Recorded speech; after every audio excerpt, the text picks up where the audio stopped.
गीता मानव मात्र का धर्मशास्त्र है। महर्षि वेदव्यास।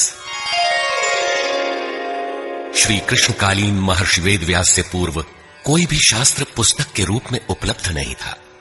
श्रुत ज्ञान की इस परंपरा को तोड़ते हुए उन्होंने 4 वेद, ब्रह्मसूत्र, महाभारत, भागवत एवं गीता जैसे ग्रंथों में पूर्व संचित भौतिक एवं आध्यात्मिक ज्ञान राशि को संकलित कर अंत में स्वयं ही निर्णय दिया कि गीता सुगीता कर्तव्या किमन्यै शास्त्र विस्तरे या स्वयं पद्मनाभस्य मुखपद्माद विनिसृता।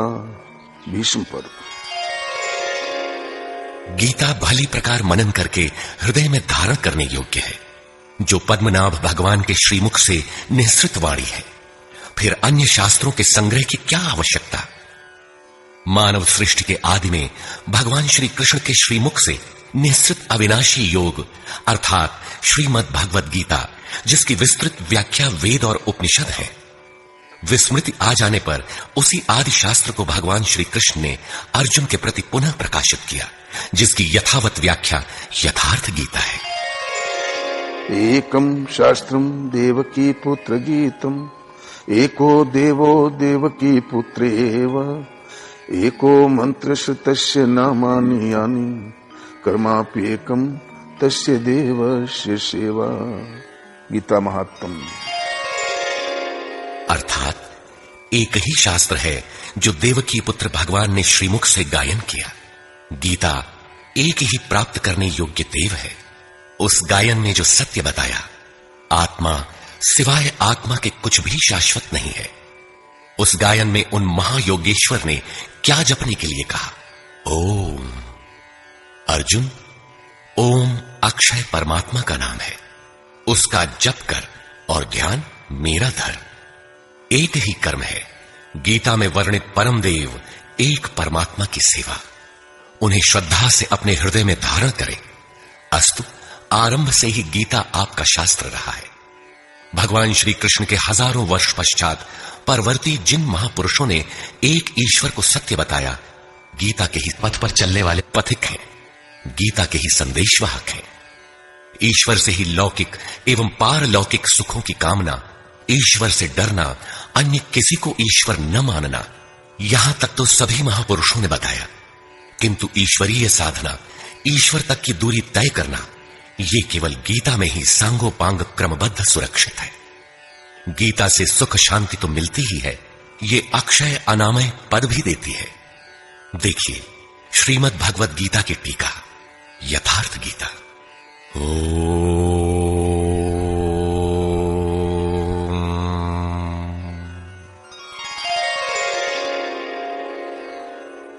धर्म सिद्धांत 1। सभी प्रभु के पुत्र। ममैवांशो जीवलोके जीवभूतः सनातन मनः षष्ठानीन्द्रियाणि प्रकृतिस्थानि कर्षति। सभी मानव ईश्वर की संतान है, मेरे विशुद्ध अंश है। मानव तन की सार्थकता।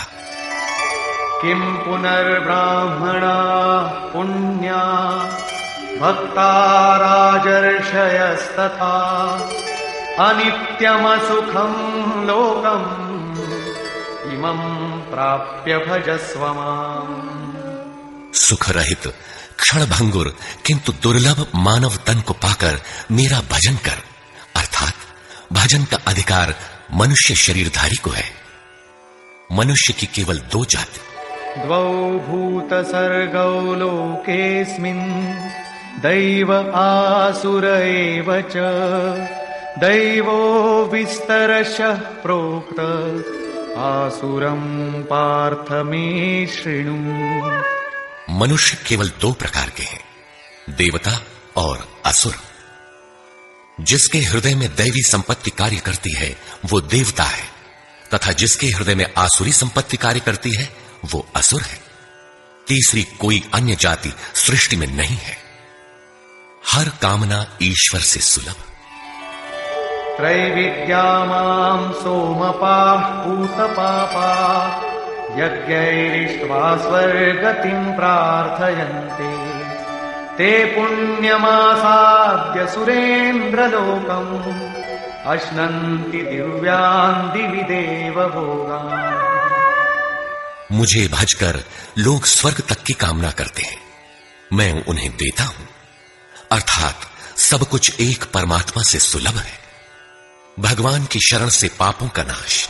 अपि चेदसि पापेभ्यः सर्वेभ्यः पापकृत्तमः सर्वं ज्ञानप्लवेनैव वृजिनं सन्तरिष्यसि।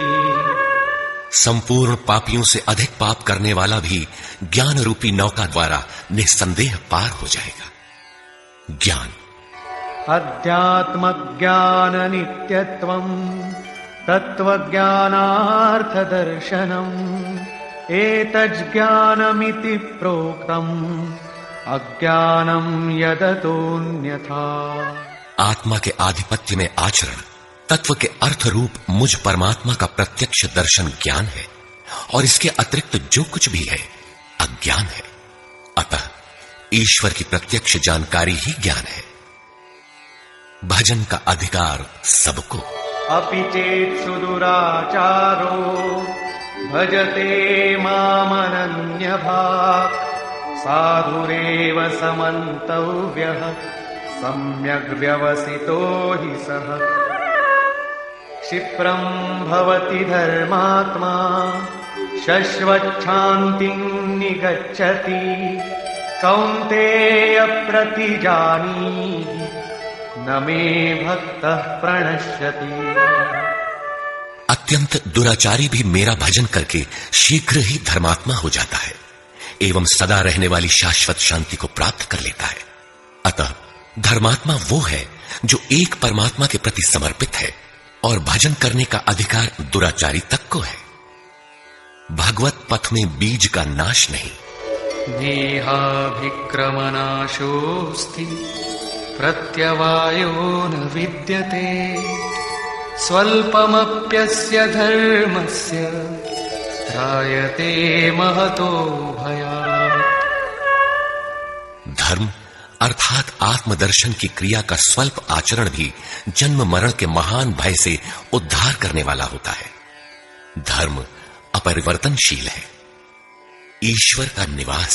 ईश्वरः सर्वभूतानां हृद्देशेऽर्जुन तिष्ठति भ्रामयन् सर्वभूतानि यन्त्रारूढानि मायया। ईश्वर सभी भूत प्राणियों के हृदय में रहता है, तो शरण किसकी जाए?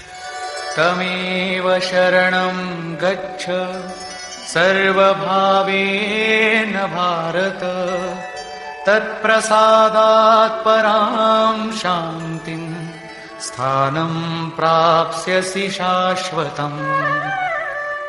संपूर्ण भाव से उस हृदयस्थ एक परमात्मा की शरण में जाओ, जिसकी कृपा से तू परम शांति शाश्वत परम धाम को प्राप्त होगा। यज्ञ। सर्वाणि इन्द्रियकर्माणि प्राणकर्माणि चापरे आत्मसंयमयोगाग्नौ जुह्वति ज्ञानदीपिते। संपूर्ण इंद्रियों के व्यापार को, मन की चेष्टाओं को ज्ञान से प्रकाशित हुई आत्मा में संयम रूपी योगाग्नि में हवन करते हैं। अपाने जुह्वति प्राणं प्राणे पानं तथा परे प्राणापानगतिरुद्ध्वा प्राणायाम परायणा। बहुत से योगी श्वास को प्रश्वास में हवन करते हैं और बहुत से प्रश्वास को श्वास में। इससे उन्नत अवस्था होने पर अन्य श्वास प्रश्वास की गति रोककर प्राणायाम परायण हो जाते हैं। इस प्रकार योग साधना की विधि विशेष का नाम यज्ञ है। उस यज्ञ को कार्य रूप देना कर्म है। कर्म। एवं बहुविधा यज्ञा वितता ब्रह्मणो मुखे कर्मजान् विद्धितान् सर्वान् एवं ज्ञात्वा विमोक्ष्यसे। इस प्रकार बहुत से यज्ञ जैसे श्वास का प्रश्वास में हवन, प्रश्वास का श्वास में हवन, श्वास प्रश्वास का निरोध कर प्राणायाम के परायण होना इत्यादि यज्ञ जिस आचरण से पूर्ण होता है उस आचरण का नाम कर्म है। कर्म माने आराधना, कर्म माने चिंतन, योग साधना पद्धति का नाम यज्ञ है। विकर्म, विकर्म का अर्थ विकल्प शून्य कर्म है। प्राप्ति के पश्चात महापुरुषों के कर्म विकल्प शून्य होते हैं। आत्मस्थित, आत्मतृप्त, आप्तकाम महापुरुषों को न तो कर्म करने से कोई लाभ है और न छोड़ने से कोई हानि ही है, फिर भी वे पीछे वालों के हित के लिए कर्म करते हैं। ऐसा कर्म विकल्प शून्य है, विशुद्ध है, और यही कर्म विकर्म कहलाता है। यज्ञ करने का अधिकार। यज्ञशिष्टामृत भुजो यान्ति ब्रह्म सनातनम् नायं लोकोऽस्त्य यज्ञस्य कुतोऽन्यः कुरु सत्तम। यज्ञ न करने वालों को दोबारा मनुष्य शरीर भी नहीं मिलता, अर्थात यज्ञ करने का अधिकार उन सबको है जिन्हें मनुष्य शरीर मिला है। ईश्वर देखा जा सकता है। भक्त्या त्वनन्यया शक्य अहमेवं विधोऽर्जुन ज्ञातुं द्रष्टुं च तत्त्वेन प्रवेष्टुं च परन्तप। अनन्य भक्ति के द्वारा मैं प्रत्यक्ष देखने, जानने तथा प्रवेश करने के लिए भी सुलभ। आश्चर्यवत् पश्यति कश्चिदेनम् आश्चर्यवद् वदति तथैव चान्यः आश्चर्यवच्चैनमन्यः शृणोति श्रुत्वाप्येनं वेद न चैव कश्चित्। इस अविनाशी आत्मा को कोई विरला ही आश्चर्य की तरह देखता है, आश्चर्य की तरह उपदेश करता है, और कोई विरला ही इसे आश्चर्य की तरह सुनता है, अर्थात ये प्रत्यक्ष दर्शन है। आत्मा ही सत्य है, सनातन है। अच्छेद्यो यमदाह्योऽयम् अक्लेद्यो शोष्य एव च नित्यः सर्वगतः स्थाणुः अचलोऽयं सनातनः। ये आत्मा सर्वव्यापक, अचल, स्थिर रहने वाला और सनातन है। आत्मा ही सत्य है। विधाता और उससे उत्पन्न सृष्टि नश्वर है। आब्रह्म भुवनाल्लोकाः पुनरावर्तिनोऽर्जुन मामुपेत्य तु कौन्तेय पुनर्जन्म न विद्यते। ब्रह्मा और उससे निर्मित सृष्टि, देवता और दानव दुखों की खानी क्षणभंगुर और नश्वर है, किंतु मेरा भक्त कभी नष्ट नहीं होता। भजन एक परमात्मा का करना चाहिए। देव पूजा। कामैस्तैस्तैर्हितज्ञानाः प्रपद्यन्तेऽन्यदेवताः तन्तन्नियममास्थाय प्रकृत्या नियताः स्वया। कामनाओं से जिनकी बुद्धि आक्रांत है, ऐसे मूढ़ बुद्धि ही परमात्मा के अतिरिक्त अन्य देवताओं की पूजा करते हैं। येऽप्यन्यदेवता भक्ता यजन्ते श्रद्धयान्विताः तेऽपि मामेव कौन्तेय यजन्त्यविधिपूर्वकम्। देवताओं को पूजने वाला मेरी ही पूजा करता है, किंतु वह पूजन अविधि पूर्वक है, इसलिए नष्ट हो जाता है। यजन्ते सात्विका देवान् यक्षरक्षांसि राजसाः प्रेतान् भूतगणांश्चान्ये यजन्ते तामसा जनाः। अर्जुन, शास्त्र विधि को त्याग कर भजने वाले सात्विक श्रद्धा वाले देवताओं को, राजस पुरुष यक्ष राक्षसों को और तामस पुरुष भूत प्रेतों को पूजते हैं, किंतु कर्षयन्तः शरीरस्थम् भूतग्राममचेतसः मां चैवान्तः शरीरस्थम् तान् विद्यासुरनिश्चयान्। वे शरीर रूप से स्थित भूत समुदाय और अंतर्यामी रूप में स्थित मुझ परमात्मा को कृश करने वाले हैं। उनको तू असुर जान, अर्थात देवताओं को पूजने वाले भी आसुरी वृत्ति के अंतर्गत हैं।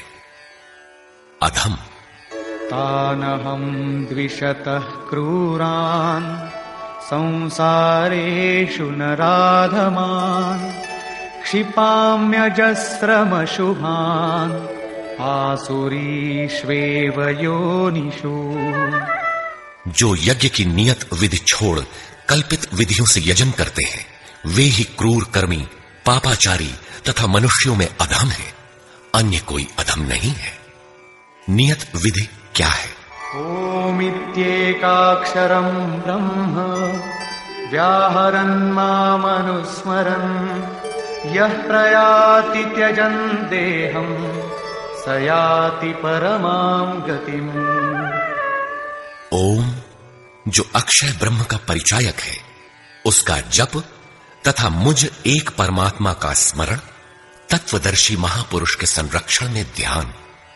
शास्त्र इति गुह्यतमं शास्त्रम् इदमुक्तं मया नघ एतद्बुद्ध्वा बुद्धिमान् स्यात् कृतकृत्यश्च भारत। इस प्रकार यह अति गोपनीय शास्त्र मेरे द्वारा कहा गया। इसे तत्व से जानकर मनुष्य पूर्ण ज्ञाता तथा कृतार्थ हो जाता है। अतः योगेश्वर श्री कृष्ण की यह वाणी स्वयं में पूर्ण शास्त्र है। तस्माच्छास्त्रं प्रमाणन्ते कार्याकार्यव्यवस्थितौ ज्ञात्वा शास्त्रविधानोक्तं कर्म कर्तुमिहार्हसि। कर्तव्य और अकर्तव्य के निर्धारण में शास्त्र ही प्रमाण है। अतः गीता में निर्धारित विधि से आचरण करें। धर्म सर्वधर्मान् परित्यज्य मामेकं शरणं व्रज अहं त्वा सर्वपापेभ्यो मोक्षयिष्यामि मा शुचः। धार्मिक उथल पुथल को छोड़ एकमात्र मेरी शरण हो जा, अर्थात एक भगवान के प्रति पूर्ण समर्पण ही धर्म का मूल है। उस प्रभु को पाने की नियत विधि का आचरण ही धर्माचरण है, और जो उसे करता है वो अत्यंत पापी भी शीघ्र धर्मात्मा हो जाता है। धर्म प्राप्त कहां से करें? ब्रह्मणो हि प्रतिष्ठाहम् अमृतस्याव्ययस्य च शाश्वतस्य च धर्मस्य सुखस्य एकांतिकस्य च। उस अविनाशी ब्रह्म का, अमृत का, शाश्वत धर्म का और अखंड एक रस आनंद का मैं ही आश्रय हूं, अर्थात परमात्म स्थित सद्गुरु ही इन सब का आश्रय है। नोट: विश्व के सारे धर्मों की सत्यधारा एक ईश्वर गीता का ही प्रसारण है। ओम।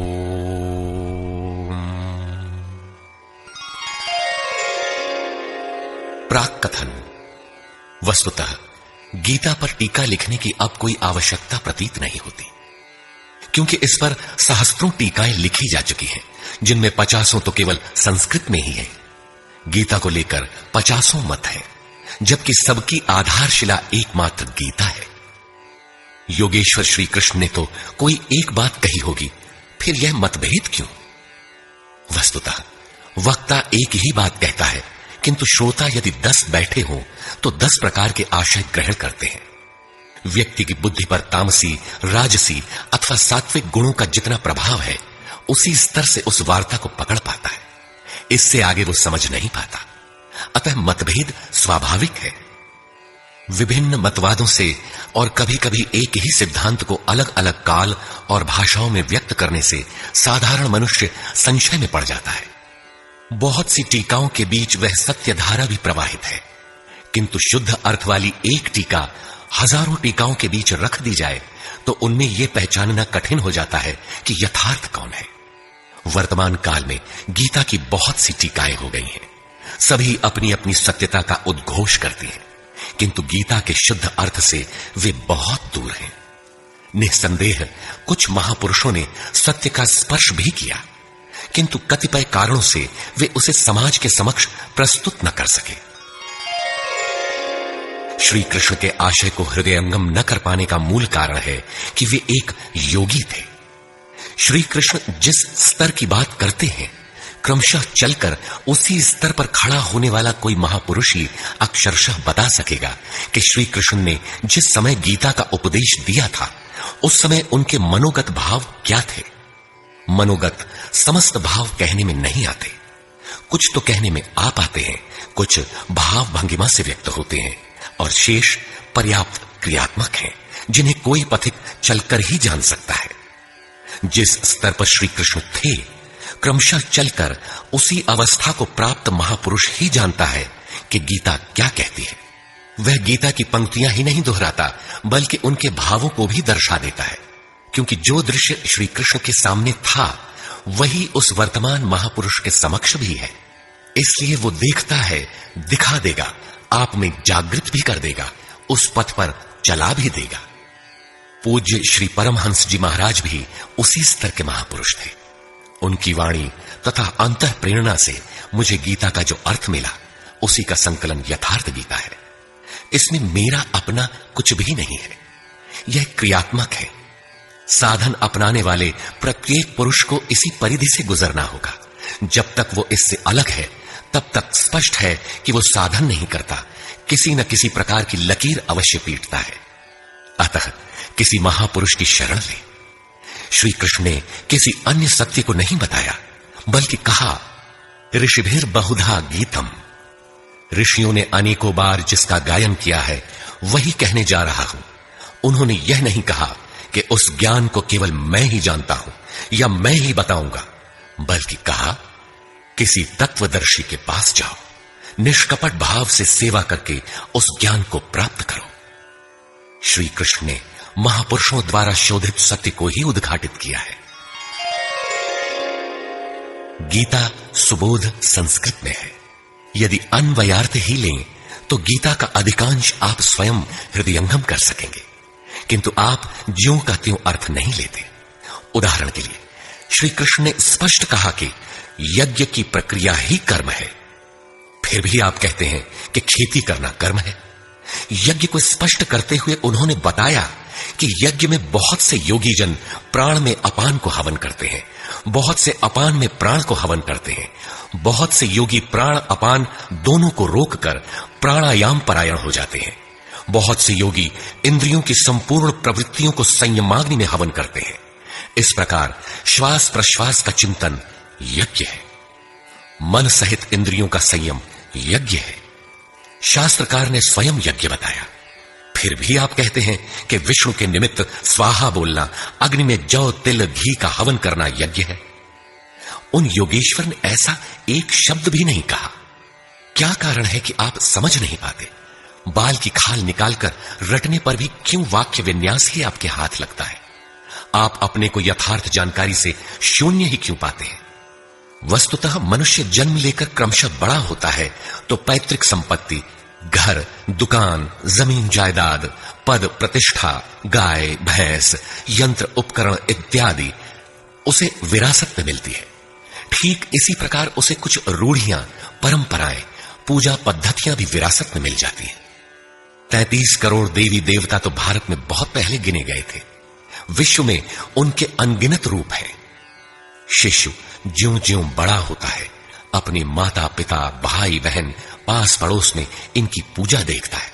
परिवार में प्रचलित पूजा पद्धतियों की अमिट छाप उसके मस्तिष्क पर पड़ जाती है। देवी की पूजा मिली तो जीवन भर देवी देवी रटता है। परिवार में भूत पूजा मिली तो भूत भूत रटता है। कोई शिव तो कोई कृष्ण तो कोई कुछ पकड़े ही रहता है, उन्हें वो छोड़ नहीं सकता। ऐसे भ्रांत पुरुष को गीता जैसा कल्याणकारी शास्त्र मिल भी जाए तो वो उसे नहीं समझ सकता। पैतृक संपदा को कदाचित वो छोड़ भी सकता है, किंतु इन रूढ़ियों और मजहबी पचड़ों को नहीं मिटा सकता। पैतृक संपत्ति को हटाकर आप हजारों मील दूर जा सकते हैं, किंतु दिल दिमाग में अंकित ये रूढ़िगत विचार वहां भी आपका पिंड नहीं छोड़ते। आप सिर काटकर अलग तो नहीं रख सकते, अतः आप यथार्थ शास्त्र को भी उन्हीं रूढ़ियों, रीति रिवाजों, मान्यताओं और पूजा पद्धतियों के अनुरूप ढालकर देखना चाहते हैं। यदि उनके अनुरूप बात ढलती है, वार्ता का क्रम बैठता है, तो आप उसे सही मानते हैं, और नहीं ढलती तो गलत मानते हैं। इसीलिए आप गीता का रहस्य नहीं देख पाते। गीता का रहस्य रहस्य ही बनकर रह जाता है। इसके वास्तविक पारखी संत अथवा सद्गुरु हैं। वही बता सकते हैं कि गीता क्या कहती है। सब नहीं जान सकते। सबके लिए सुलभ उपाय यही है कि इसे किसी महापुरुष के सान्निध्य में समझें, जिसके लिए श्री कृष्ण ने बल दिया है। गीता किसी विशिष्ट व्यक्ति, जाति, वर्ग, पंथ, देश काल या किसी रूढ़िग्रस्त संप्रदाय का ग्रंथ नहीं है, बल्कि यह सार्वलौकिक, सार्वकालिक धर्म ग्रंथ है। यह प्रत्येक देश, प्रत्येक जाति तथा प्रत्येक स्तर के प्रत्येक स्त्री पुरुष के लिए, सबके लिए है। केवल दूसरों से सुनकर या किसी से प्रभावित होकर मनुष्य को ऐसा निर्णय नहीं लेना चाहिए जिसका प्रभाव सीधे उसके अपने अस्तित्व पर पड़ता हो। पूर्वाग्रह की भावना से मुक्त होकर सत्यान्वेषियों के लिए यह आर्ष ग्रंथ आलोक स्तंभ है। हिंदुओं का आग्रह है कि वेद ही प्रमाण है। वेद का अर्थ है ज्ञान, परमात्मा की जानकारी। परमात्मा न संस्कृत में है, न संहिताओं में। पुस्तक तो उसका संकेत मात्र है। वह वस्तुतः हृदय में जागृत होता है। विश्वामित्र चिंतन कर रहे थे। उनकी भक्ति देखकर ब्रह्मा आए। बोले, आज से तुम ऋषि हो। विश्वामित्र को संतोष नहीं हुआ, चिंतन में लगे रहे। कुछ काल पश्चात देवताओं सहित ब्रह्मा पुनः आए और बोले, आज से तुम राजर्षि हो। किंतु विश्वामित्र का समाधान न हुआ। वे अनवरत चिंतन में लगे रहे। ब्रह्मा दैवी संपदाओं के साथ पुनः आए और बताया कि आज से तुम महर्षि हुए। विश्वामित्र ने कहा, नहीं, मुझे जितेंद्रिय ब्रह्मर्षि कहें। ब्रह्मा ने कहा, अभी तुम जितेंद्रिय नहीं हो। विश्वामित्र पुनः तपस्या में लग गए। उनके मस्तिष्क से तपस्या की आभा निकलने लगी। तब देवताओं ने ब्रह्मा से निवेदन किया। ब्रह्मा उसी प्रकार विश्वामित्र से बोले, अब तुम ब्रह्मर्षि हो। विश्वामित्र ने कहा, यदि मैं ब्रह्मर्षि हूं तो वेद हमारा वरण करे। वेद विश्वामित्र के हृदय में उतर आया। जो तत्व विदित नहीं था, विदित हो गया। यही वेद है, न कि पोथी। जहां विश्वामित्र रहते थे, वहां वेद रहता था। यही श्री कृष्ण भी कहते हैं कि संसार अविनाशी पीपल का वृक्ष है। ऊपर परमात्मा जिसका मूल और नीचे प्रकृति पर्यंत शाखाएं हैं। जो इस प्रकृति का अंत करके परमात्मा को विदित कर लेता है, वह वेदवित है। अर्जुन, मैं भी वेदवित हूं। अतः प्रकृति के प्रसार और अंत के साथ परमात्मा की अनुभूति का नाम वेद है। यह अनुभूति ईश्वर प्रदत्त है। इसलिए वेद को अपौरुषेय कहा जाता है। महापुरुष अपौरुषेय होते हैं। उनके माध्यम से परमात्मा ही बोलता है। वे परमात्मा के संदेश प्रसारक अर्थात ट्रांसमीटर हो जाते हैं। केवल शब्द ज्ञान के आधार पर उनकी वाणी में निहित यथार्थ को परखा नहीं जा सकता। उन्हें वही जान पाता है जिसने क्रियात्मक पथ से चलकर इस अपौरुषेय स्थिति को पाया हो, जिसका पुरुष अर्थात अहं परमात्मा में विलीन हो चुका हो। वस्तुतः वेद अपौरुषेय है, किंतु बोलने वाले 100-150 महापुरुष ही थे। उन्हीं की वाणी का संकलन वेद कहलाता है। किंतु जब शास्त्र लिखने में आ जाता है तो सामाजिक व्यवस्था के नियम भी उसके साथ लिख दिए जाते हैं। महापुरुष के नाम पर जनता उनका भी पालन करने लगती है, यद्यपि धर्म से उनका दूर का भी संबंध नहीं रहता। आधुनिक युग में मंत्रियों के आगे पीछे घूमकर साधारण नेता भी अधिकारियों से अपना काम करा लेते हैं, जबकि मंत्री ऐसे नेताओं को जानते भी नहीं। इसी प्रकार सामाजिक व्यवस्थाकार महापुरुष की ओट में जीने खाने की व्यवस्था भी ग्रंथों में लिपिबद्ध कर देते हैं। उनका सामाजिक उपयोग तत्सामयिक ही होता है। वेदों के संबंध में भी यही है। वेद के 2 भाग हैं, कर्मकांड और ज्ञानकांड। कर्मकांड समाज शास्त्र है, जैसे वास्तुशास्त्र, आयुर्वेद, धनुर्वेद, गंधर्व वेद इत्यादि। ज्ञानकांड उपनिषद है, उनका भी मूल योगेश्वर श्री कृष्ण की प्रथम वाणी गीता है। सारांशत गीता अपौरुषेय परमात्मा से समुद्भूत उपनिषद सुधा का सार सर्वस्व है। इसी प्रकार प्रत्येक महापुरुष जो परम तत्व को प्राप्त कर लेता है स्वयं में धर्म ग्रंथ है। उसकी वाणी का संकलन विश्व में कहीं भी हो शास्त्र कहलाता है। किंतु कतिपय धर्मावलंबियों का यह कथन है कि जितना कुरान में लिखा है उतना ही सच है। अब कुरान नहीं उतरेगा। ईसा मसीह पर विश्वास किए बिना स्वर्ग नहीं मिल सकता, वह ईश्वर का इकलौता बेटा था।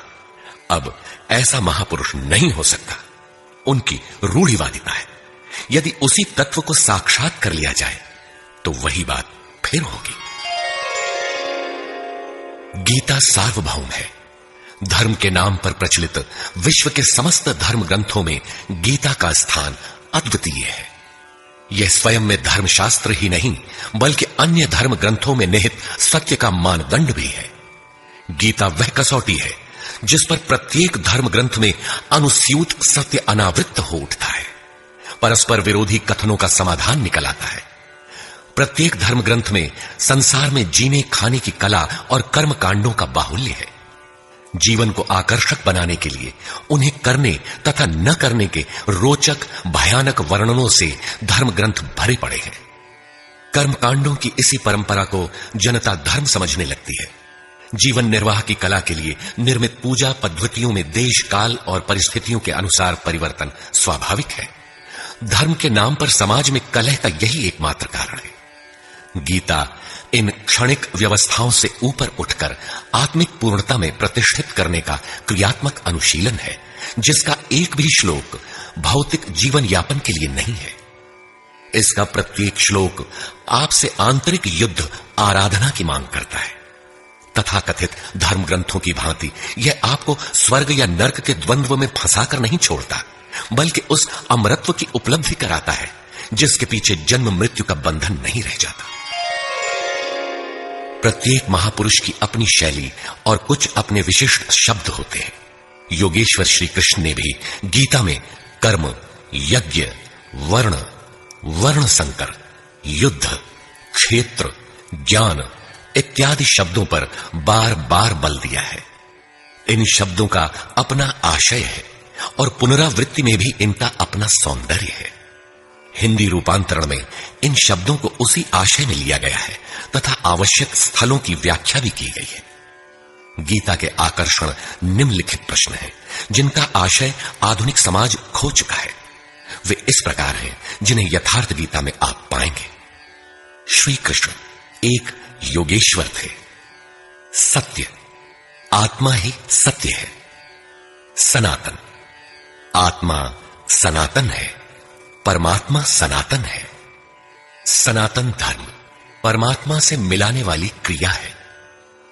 युद्ध, दैवी एवं आसुरी संपदाओं का संघर्ष युद्ध है। ये अंतःकरण की दो प्रवृत्तियां हैं, इन दोनों का मिटना परिणाम है। युद्ध स्थान, यह मानव शरीर और मन सहित इंद्रियों का समूह युद्ध स्थल है। ज्ञान, परमात्मा की प्रत्यक्ष जानकारी ज्ञान है। योग, संसार के संयोग वियोग से रहित अव्यक्त ब्रह्म के मिलन का नाम योग है। ज्ञान योग, आराधना ही कर्म है। अपने पर निर्भर होकर कर्म में प्रवृत्त होना ज्ञान योग है। निष्काम कर्म योग, इष्ट पर निर्भर होकर समर्पण के साथ कर्म में प्रवृत्त होना निष्काम कर्म योग है। श्री कृष्ण ने किस सत्य को बताया? श्री कृष्ण ने उसी सत्य को बताया जिसको तत्वदर्शियों ने पहले देख लिया था और आगे भी देखेंगे। यज्ञ, साधना की विधि विशेष का नाम यज्ञ है। कर्म, यज्ञ को कार्य रूप देना ही कर्म है। वर्ण, आराधना की एक ही विधि जिसका नाम कर्म है। जिसको 4 श्रेणियों में बांटा है वही 4 वर्ण है। ये एक ही साधक का ऊंचा नीचा स्तर है, न कि जाति। वर्ण संकर। परमात्म पथ से च्युत होना, साधन में भ्रम उत्पन्न हो जाना वर्ण संकर है। मनुष्य की श्रेणी अंतःकरण के स्वभाव के अनुसार मनुष्य दो प्रकार का होता है, एक देवताओं जैसा, दूसरा असुरों जैसा। यही मनुष्य की दो जातियां हैं जो स्वभाव द्वारा निर्धारित हैं और यह स्वभाव घटता बढ़ता रहता है। देवता हृदय देश में परम देव परमात्मा का देवत्व अर्जित कराने वाले गुणों का समूह है। वाह्य देवताओं की पूजा कामनाओं से जिनकी बुद्धि आक्रांत है, ऐसे अविवेकी और मूढ़ बुद्धि की देन है। वे मेरे ही पुजारी हैं, किंतु अविधि पूर्वक है। अवतार व्यक्ति के हृदय में होता है, बाहर नहीं। विराट दर्शन योगी के हृदय में ईश्वर के द्वारा दी गई अनुभूति है। भगवान साधक में दृष्टि बनकर खड़े हों तभी दिखाई पड़ते हैं। पूजनीय देव इष्ट, एकमात्र परात्पर ब्रह्म ही पूजनीय देव है। उसे खोजने का स्थान हृदय देश है। उसकी प्राप्ति का स्रोत उसी अव्यक्त स्वरूप में स्थित प्राप्ति वाले महापुरुष के द्वारा है। अब इनमें से योगेश्वर श्री कृष्ण का स्वरूप समझने के लिए अध्याय 3 तक आपको पढ़ना होगा और अध्याय 13 तक आप स्पष्ट समझने लगेंगे कि श्री कृष्ण योगी थे। अध्याय 2 से ही सत्य निखर जाएगा। सनातन और सत्य एक दूसरे के पूरक हैं। ये अध्याय 2 से ही स्पष्ट होगा, वैसे पूर्ति पर्यंत चलेगा। युद्ध अध्याय 4 तक स्पष्ट होने लगेगा। 11 तक संशय निर्मूल हो जाएगा। वैसे अध्याय 16 तक देखना चाहिए। युद्ध स्थल के लिए अध्याय 13 बार बार देखें। ज्ञान अध्याय 4 से स्पष्ट होगा तथा अध्याय 13 में भली प्रकार समझ में आएगा कि प्रत्यक्ष दर्शन का नाम ज्ञान है। योग अध्याय 6 तक आप समझ सकेंगे। वैसे पूर्ति पर्यंत योग के विभिन्न अंशों की परिभाषा है। ज्ञान योग अध्याय 3 से 6 तक स्पष्ट हो जाएगा। आगे देखने की कोई विशेष आवश्यकता नहीं है। निष्काम कर्म योग अध्याय 2 से आरंभ होकर पूर्ति पर्यंत है। यज्ञ आप अध्याय 3 से 4 तक पढ़ें, स्पष्ट हो जाएगा। कर्म का नाम अध्याय 2/39 में प्रथम बार लिया गया है। इसी श्लोक से अध्याय 4 तक पढ़ लें तो स्पष्ट हो जाएगा कि कर्म का अर्थ आराधना भजन क्यों है। अध्याय 16 और 17 यह विचार स्थिर कर देता है कि यही सत्य है। वर्ण संकर अध्याय 3 में और अवतार अध्याय 4 में स्पष्ट हो जाएगा। वर्ण व्यवस्था के लिए अध्याय 18 देखना होगा। वैसे संकेत अध्याय 3 और 4 में भी है। मनुष्य की देवासुर जातियों के लिए अध्याय 16 द्रष्टव्य है। विराट दर्शन अध्याय 10 से 11 तक स्पष्ट हो गया है। अध्याय 7, 9 और 15 में भी इस पर प्रकाश डाला गया है। अध्याय 7, 9 और 17 में बाह्य देवताओं की अस्तित्वहीनता स्पष्ट हो जाती है। परमात्मा के पूजन की स्थली हृदय देश ही है, जिसमें ध्यान, श्वास प्रश्वास के चिंतन इत्यादि की क्रियाएं जो एकांत में बैठकर की जाती है। अध्याय 3, 4, 6 और 18 में स्पष्ट है। बहुत सोचने विचारने से क्या प्रयोजन है। यदि अध्याय 6 तक ही अध्ययन कर लें तो भी यथार्थ गीता का मूल आशय आपकी समझ में आ जाएगा। गीता जीविका संग्राम का साधन नहीं, अपितु जीवन संग्राम में शाश्वत विजय का क्रियात्मक प्रशिक्षण है। इसलिए युद्ध ग्रंथ है जो वास्तविक विजय दिलाता है। किंतु गीतोक्त युद्ध तलवार, धनुष, वाण, गदा और फरसे से लड़ा जाने वाला सांसारिक युद्ध नहीं है और न इन युद्धों में शाश्वत विजय निहित है। ये सत प्रवृत्तियों का संघर्ष है जिनके रूपकात्मक वर्णन की परंपरा रही है। वेद में इंद्र और वृत्र, विद्या और अविद्या, पुराणों में देवासुर संग्राम, महाकाव्यों में राम और रावण, कौरव एवं पांडवों के संघर्ष को ही गीता में धर्म क्षेत्र और कुरुक्षेत्र, दैवी संपद एवं आसुरी संपद, सजातीय एवं विजातीय, सद्गुण एवं दुर्गुणों का संघर्ष कहा गया है। यह संघर्ष जहां होता है वह स्थान कहां है? गीता का धर्म क्षेत्र और कुरुक्षेत्र भारत का कोई भूखंड नहीं, बल्कि स्वयं गीताकार के शब्दों में इदम शरीरम कौन्तेय क्षेत्रमित्यभिधीयते। कौन्तेय यह शरीर ही एक क्षेत्र है जिसमें बोया हुआ भला और बुरा बीज संस्कार रूप से सदैव उगता है। 10 इंद्रियां, मन, बुद्धि, चित्त, अहंकार, 5 विकार और 3 गुणों का विकार इस क्षेत्र का विस्तार है। प्रकृति से उत्पन्न इन 3 गुणों से विवश होकर मनुष्य को कर्म करना पड़ता है। वह क्षण मात्र भी कर्म किए बिना नहीं रह सकता।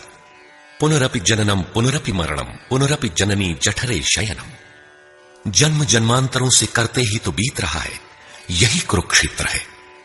सद्गुरु के माध्यम से साधना के सही दौर में पढ़कर साधक जब परम धर्म परमात्मा की ओर अग्रसर होता है, तब यह क्षेत्र धर्म क्षेत्र बन जाता है। यह शरीर ही क्षेत्र है। इसी शरीर के अंतराल में अंतःकरण की 2 प्रवृत्तियां पुरातन हैं, दैवी संपद और आसुरी संपद। दैवी संपद में है पुण्य रूपी पांडु और कर्तव्य रूपी कुंती। पुण्य जागृत होने से पहले मनुष्य जो कुछ भी कर्तव्य समझकर करता है, अपनी समझ से वह कर्तव्य ही करता है, किंतु उससे कर्तव्य होता नहीं, क्योंकि पुण्य के बिना कर्तव्य को समझा ही नहीं जा सकता। कुंती ने पांडु से संबंध होने से पूर्व जो कुछ भी अर्जित किया वह था कर्ण। आजीवन कुंती के पुत्रों से लड़ता रह गया। पांडवों का दुर्धर्ष शत्रु यदि कोई था तो वह था कर्ण। विजातीय कर्म ही कर्ण है, जो बंधनकारी है, जिससे परंपरागत रूढ़ियों का चित्रण होता है। पूजा पद्धतियां पिंड नहीं छोड़ती। पुण्य जागृत होने पर धर्म रूपी युधिष्ठिर, अनुराग रूपी अर्जुन, भाव रूपी भीम, नियम रूपी नकुल, सत्संग रूपी सहदेव, सात्विकता रूपी सात्यकी, काया में सामर्थ्य रूपी काशीराज, कर्तव्य के द्वारा भव पर विजय कुंती भोज इत्यादि इष्टोन्मुखी मानसिक प्रवृत्तियों का उत्कर्ष होता है, जिनकी गणना 7 अक्षौहिणी है। अक्ष दृष्टि को कहते हैं। सत्यमयी दृष्टिकोण से जिसका गठन है वह है दैवी संपद। परम धर्म परमात्मा तक की दूरी तय कराने वाली ये 7 सीढ़ियां 7 भूमिकाएं हैं, न कि कोई गणना विशेष। वस्तुतः ये प्रवृत्तियां अनंत हैं। दूसरी ओर है कुरुक्षेत्र, जिसमें 10 इंद्रियां और 1 मन, 11 अक्षौहिणी सेना है। मन सहित इंद्रियमयी दृष्टिकोण से जिसका गठन है वह है आसुरी संपद, जिसमें है अज्ञान रूपी धृतराष्ट्र, जो सत्य को जानते हुए भी अंधा बना रहता है। उसकी सहचारिणी है गांधारी, इंद्रिय आधार वाली प्रवृत्ति। इनके साथ हैं मोह रूपी दुर्योधन, दुर्बुद्धि रूपी दुशासन, विजातीय कर्म रूपी कर्ण, भ्रम रूपी भीष्म, द्वैत के आचरण रूपी द्रोणाचार्य, आसक्ति रूपी अश्वत्थामा, विकल्प रूपी विकर्ण, अधूरी साधना में कृपा के आचरण रूपी कृपाचार्य, और इन सब के बीच जीव रूपी विदुर है, जो रहता है अज्ञान में, किंतु दृष्टि सदैव पांडवों पर है। पुण्य से प्रवाहित प्रवृत्ति पर है, क्योंकि आत्मा परमात्मा का शुद्ध अंश है। इस प्रकार आसुरी संपद भी अनंत है। क्षेत्र एक ही है, यह शरीर। इसमें लड़ने वाली प्रवृत्तियां 2 हैं। एक प्रकृति में विश्वास दिलाती है, नीच अधम योनियों का कारण बनती है, तो दूसरी परम पुरुष परमात्मा में विश्वास और प्रवेश दिलाती है। तत्वदर्शी महापुरुष के संरक्षण में क्रमशः साधन करने पर दैवी संपद का उत्कर्ष और आसुरी संपद का सर्वथा शमन हो जाता है। जब कोई विकार ही नहीं रहा, मन का सर्वथा निरोध और निरुद्ध मन का भी विलय हो जाता है, तो दैवी संपद की आवश्यकता समाप्त हो जाती है। अर्जुन ने देखा कि कौरव पक्ष के अनंतर पांडव पक्ष के योद्धा भी योगेश्वर में समाहित हो रहे हैं। पूर्ति के साथ दैवी संपद भी विलीन हो जाती है। अंतिम शाश्वत परिणाम निकल आता है। इसके पश्चात महापुरुष यदि कुछ करता है तो केवल अनुयायियों के मार्गदर्शन के लिए ही करता है। लोक संग्रह की इसी भावना से महापुरुषों ने सूक्ष्म मनोभावों का वर्णन उन्हें ठोस स्थूल रूप देकर किया है। गीता छंदोबद्ध है, व्याकरण सम्मत है, किंतु इसके पात्र प्रतीकात्मक हैं। अमूर्त योग्यताओं के मूर्त रूप मात्र है। गीता के आरंभ में 30-40 पात्रों का नाम लिया गया है, जिनमें आधे सजातीय हैं, आधे विजातीय। कुछ पांडव पक्ष के हैं, कुछ कौरव पक्ष के। विश्व रूप दर्शन के समय इनमें से 4-6 नाम पुनः आए हैं, अन्यथा संपूर्ण गीता में इन नामों की चर्चा तक नहीं है। एकमात्र अर्जुन ही ऐसा पात्र है जो आरंभ से अंत तक योगेश्वर के समक्ष है। वह अर्जुन भी केवल योग्यता का प्रतीक है, न कि व्यक्ति विशेष। गीता के आरंभ में अर्जुन सनातन कुल धर्म के लिए विकल है, किंतु योगेश्वर श्री कृष्ण ने इसे अज्ञान बताया और निर्देश दिया कि आत्मा ही सनातन है, शरीर नाशवान है, इसलिए युद्ध कर। इस आदेश से यह स्पष्ट नहीं होता कि अर्जुन कौरवों को ही मारे। पांडव पक्ष के भी शरीरधारी ही तो थे, दोनों ओर संबंधी ही तो थे। संस्कारों पर आधारित शरीर क्या तलवार से काटने पर समाप्त हो सकेगा? जब शरीर नाशवान है, जिसका अस्तित्व है ही नहीं, तो अर्जुन कौन था? श्री कृष्ण किसकी रक्षा में खड़े थे? क्या किसी शरीरधारी की रक्षा में खड़े थे? श्री कृष्ण ने कहा, जो शरीर के लिए परिश्रम करता है वह पापायु मूढ़ बुद्धि पुरुष व्यर्थ ही जीता है। यदि श्री कृष्ण किसी शरीरधारी की रक्षा में खड़े हैं, तब तो वे भी मूढ़ बुद्धि हैं, व्यर्थ ही जीने वाले हैं। वस्तुतः अनुराग ही अर्जुन है। अनुरागी के लिए महापुरुष सदैव खड़े हैं। अर्जुन शिष्य था और श्री कृष्ण एक सद्गुरु थे। विनयावनत होकर उसने कहा, धर्म के मार्ग में मोहित चित्त मैं आपसे पूछता हूं, जो श्रेय अर्थात परम कल्याणकारी हो वह उपदेश मेरे प्रति कहिए। अर्जुन श्रेय चाहता था, प्रिय अर्थात भौतिक पदार्थ नहीं। केवल कहिए ही नहीं, साधिए, संभालिए। मैं आपका शिष्य हूं, आपकी शरण में हूं। इसी प्रकार गीता में स्थान स्थान पर स्पष्ट है कि अर्जुन आर्त अधिकारी है और योगेश्वर श्री कृष्ण एक सद्गुरु है। वे सद्गुरु अनुरागी के साथ सदैव रहते हैं, उनका मार्गदर्शन करते हैं। जब भावुकतावश कोई व्यक्ति पूज्य महाराज जी के पास रहने का आग्रह करने लगता है, तब वे कहा करते थे, जाओ, शरीर से कहीं रहो, मन से मेरे पास आते रहो। प्रातः सायं राम शिव ओम किसी 1 2 2.5 अक्षर के नाम का जाप करो और मेरे स्वरूप का हृदय में ध्यान धरो। 1 मिनट भी स्वरूप पकड़ लोगे तो जिसका नाम भजन है वो मैं तुम्हें दूंगा। इससे अधिक पकड़ने लगोगे तो हृदय से रथी बनकर सदैव तुम्हारे साथ रहूंगा। जब सुरत पकड़ में आ जाती है तो इसके बाद महापुरुष इतना ही पास में रहते हैं जितना हाथ, पांव, नाक, कान इत्यादि आपके पास है। आप हजारों किलोमीटर दूर क्यों ना हो, वह सदैव समीप है। मन में विचारों के उठने से भी पहले वे मार्गदर्शन करने लग जाते हैं। अनुरागी के हृदय में वह महापुरुष सदैव आत्मा से अभिन्न होकर जागृत रहते हैं। अर्जुन अनुराग का प्रतीक है। गीता के 11वें अध्याय में योगेश्वर श्री कृष्ण का ऐश्वर्य देखने पर अर्जुन अपनी क्षुद्र त्रुटियों के लिए क्षमा याचना करने लगा। श्री कृष्ण ने क्षमा किया और याचना के अनुरूप सौम्य स्वरूप में आकर कहा, अर्जुन, मेरे स्वरूप को न पहले किसी ने देखा है और न भविष्य में कोई देख सकेगा। तब तो गीता हम लोगों के लिए व्यर्थ है, क्योंकि उस दर्शन की योग्यताएं अर्जुन तक सीमित रह गईं। जबकि उसी समय संजय देख रहा था। पहले भी उन्होंने कहा, बहुत से योगी जन ज्ञान रूपी तप से पवित्र होकर मेरे साक्षात स्वरूप को प्राप्त कर चुके हैं। अंततः वे महापुरुष कहना क्या चाहते हैं? वस्तुतः अनुराग ही अर्जुन है, जो आपके हृदय की भावना विशेष है। अनुराग विहीन पुरुष न कभी पूर्व में देख सका है और न ही अनुराग विहीन पुरुष भविष्य में कभी देख सकेगा। मिले ही न रघुपति बिनु अनुरागा, किए जोग तब ज्ञान बिरागा। अतः अर्जुन एक प्रतीक है। यदि प्रतीक नहीं है तो गीता का पीछा छोड़ दें। गीता आपके लिए नहीं है, क्योंकि उस दर्शन की योग्यता अर्जुन तक ही सीमित रह गई। अध्याय के अंत में योगेश्वर निर्णय देते हैं, अर्जुन, अनन्य भक्ति और श्रद्धा द्वारा मैं इस प्रकार प्रत्यक्ष देखने के लिए, अर्थात जैसा तूने देखा, तत्व से स्पष्ट जानने के लिए और प्रवेश करने के लिए भी सुलभ हूं। अनन्य भक्ति अनुराग का ही दूसरा रूप है और यही अर्जुन का स्वरूप भी है। अर्जुन पथिक का प्रतीक है। इस प्रकार गीता के पात्र प्रतीकात्मक हैं, यथास्थान उनका संकेत है।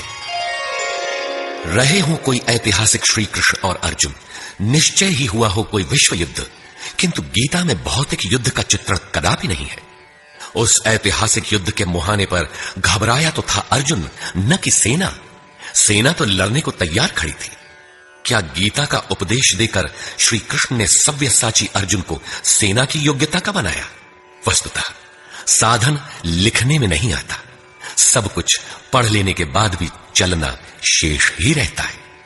यही प्रेरणा यथार्थ गीता है।